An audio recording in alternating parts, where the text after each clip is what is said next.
Hello guys, welcome back to my channel. मैं हूं अमन प्रकाश। तो आज मैं आपको एक ऐसी चीज बताने वाला हूं जो हर डेवलपर, कोडर और यहां तक कि फ्रेशर्स के लिए भी एक सीक्रेट वेपन की तरह काम करती है। अगर आप पाइथन सीख रहे हो, वेब डेवलपमेंट सीख रहे हो, डेटा एनालिटिक्स सीख रहे हो या फिर इंटरव्यू की तैयारी कर रहे हो तो यह वीडियो आपके लिए बहुत इंपॉर्टेंट होने वाली है, क्योंकि आज हम गिट और गिटहब को बिल्कुल आसान भाषा में समझेंगे। तो बिना समय बर्बाद किए शुरू करते हैं। तो सबसे पहले है गिट। तो सबसे पहले समझते हैं कि गिट आखिर होता क्या है। तो what is Git? Git is a free open source version control system that's used to store and manage source code and its development history। यानी कि Git एक फ्री और open source version control system है। इसका इस्तेमाल source code और उसकी development history को स्टोर और मैनेज करने के लिए किया जाता है। तो अब आते हैं नीचे वर्ड की वर्जन कंट्रोल। अब बहुत लोगों के मन में सवाल आया होगा कि वर्जन कंट्रोल सिस्टम क्या होता है। तो version control is a process for tracking and managing changes to software code, also known as source code management. यानी कि जब आप किसी डेटा या फाइल में बदलाव यानी कि अपडेट करते हैं और बाद में आपको पुराने डेटा पर वापस जाना हो तो गिट की मदद से आप आसानी से उस पुराने वर्जन पर लौट सकते हैं। यह सिस्टम में आपकी हर एक एक्टिविटी का रिकॉर्ड रखता है कि आपने किस तारीख को क्या बदलाव किया। तो अब समझते हैं व्हाई गिट,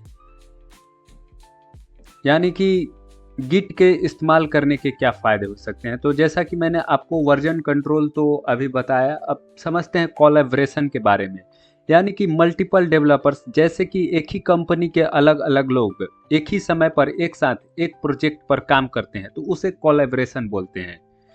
फिर नेक्स्ट आता है ब्रांचिंग, मतलब कि आप एक सॉफ्टवेयर की कई अलग अलग ब्रांचेज बना सकते हैं ताकि अलग अलग डेवलपर्स एक ही समय पर अलग अलग जगह पर काम कर सकें।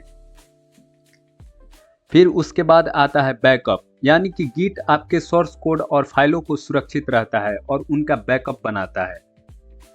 फिर आता है कमिट हिस्ट्री, यानी कि जब कई लोग एक प्रोजेक्ट पर काम करते हैं, जैसे कि 4 सॉफ्टवेयर डेवलपर्स हैं, तो अगर किसी ने कोई गलती कर दी तो हिस्ट्री देखकर आसानी से पता लगाया जा सकता है कि किसने क्या बदलाव किया और कहाँ पर क्या किया था।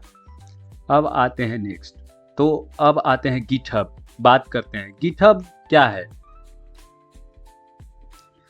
तो गिटहब एक असल में एक हब है। यह एक क्लाउड बेस्ड होस्टिंग सर्विस है। मतलब कि गिट आपके कंप्यूटर पर इंटरनली काम करता है, जबकि गिटहब की मदद से आप एक्सटर्नली कहीं से भी काम कर सकते हैं।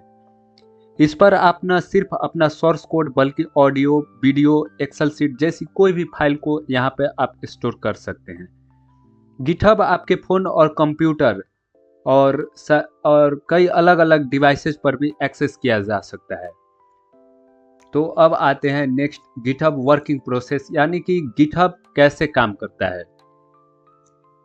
तो अब आप यहाँ पे देख सकते हैं रिपोजिटरीज है, ब्रांचेज है, मर्जिंग है, इशू ट्रैकिंग है, पुल रिक्वेस्ट है। तो हम आपको यहाँ पे बताते हैं कि रिपोजिटरी क्या होता है। मतलब कि रिपोजिटरी यानी कि रेपो बनाना, प्रोजेक्ट को ही रिपोजिटरी कहते हैं। इसे शॉर्टकट में रेपो भी बोलते हैं। सबसे पहले जैसे कि एक प्रोजेक्ट अपलोड किया जाता है, जैसे कि आप कोई भी प्रोजेक्ट बनाते हैं, जैसे स्कूल या कॉलेज के लिए या किसी भी चीज़ के लिए आप प्रोजेक्ट बनाते हैं तो सबसे पहले आप रेपो में आते हैं। फिर आता है ब्रांचिंग, यानी कि प्रोजेक्ट को अलग अलग हिस्सों में बांट दिया जाता है। जैसे कि मान लीजिए कि 5 डेवलपर्स हैं, तो एक को फीस मैनेजमेंट, दूसरे को सर्टिफिकेट, तीसरे को ट्रांसपोर्ट, चौथे को डैशबोर्ड और पांचवें को फ्रंट एंड का काम दे दिया जाता है। फिर आता है मर्जिंग। उसके बाद जब सभी डेवलपर्स अपना अपना काम पूरा करके बदलावों को कमिट करते हैं तो वह सारा डेटा ऑटोमेटिक रूप से मर्ज हो जाता है, यानी कि एक प्रोजेक्ट बन जाता है। उसे मर्जिंग बोलते हैं। इसके बाद आता है इशू ट्रैकिंग और पुल रिक्वेस्ट। अगर इसमें कोई इशू आती है तो उसे ट्रैक करना और पुल रिक्वेस्ट लेना देना बहुत आसान होता है, उसी को बोलते हैं पुल रिक्वेस्ट। तो फिर अब आते हैं, इसे यूट्यूब के एग्जाम्पल से मैं आपको समझा देता हूँ। जैसे कि मान लो कि आप यूट्यूब बना रहे हो, तो एक डेवलपर सर्च बॉक्स बना रहा है, दूसरा प्रोफाइल पेज बना रहा है, तीसरा होम पेज बना रहा है। सभी अपने अपने ब्रांच में काम करेंगे और बाद में एक ही साथ मर्ज हो जाएगा, तो एक यूट्यूब अच्छे से बन जाएगा जहां पर आप वीडियो देख सकते हैं।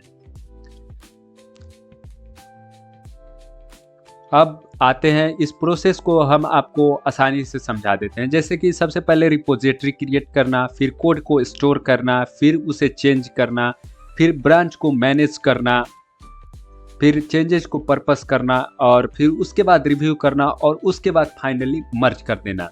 तो दोस्तों, गिट और गिटहब सीनियर डेवलपर्स के लिए नहीं है। सिर्फ अगर आप फ्रेशर्स हो तो गिटहब पर अपनी प्रोफाइल बनाकर प्रोजेक्ट्स अपलोड कर सकते हो और इंटरव्यू में आप दिखा सकते हो। इससे आपका पोर्टफोलियो ज़्यादा प्रोफेशनल लगता है।